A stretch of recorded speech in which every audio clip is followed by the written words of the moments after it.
Hindi lang pala isang sikat na fast food chain ang hinahanapan po ng manok na mga suki.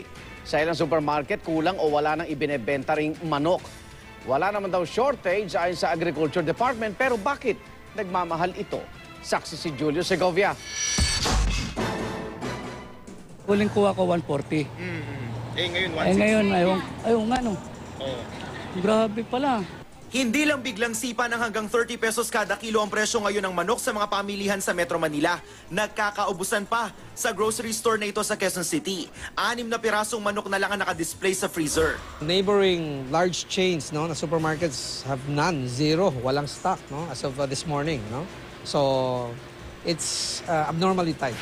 Mahigpit ang supply, pero sadya nga bang kulang? Sabi ng Department of Agriculture, walang kakulangan sa supply ng manok sa bansa. Nagkakaproblema lang daw sa pamamahagi nito, kaya humihigpit ang supply sa merkado. Kung tutusin, may 3 million kilos na sobrang manok daw sa buong bansa. Bukod pa ito sa 700,000 kilos naman na inangkat mula sa ibang bansa. Yun nga lang, hindi raw ito agad mailabas sa merkado dahil na rin sa port congestion sa Maynila. At kahit pa maraming namatay na manok sa mga farms sa Southern Luzon dahil sa Bagyong Glenda, may ibang rehiyon naman daw na nagsusupply rin ng manok sa Metro Manila. Yun nga lang, natatagalan daw talaga sa delivery dahil pa rin sa epekto ng port congestion. Napipila pa siya ngayon ng Region 3. Kaya sabi natin parang tight because we are now getting from a farther area.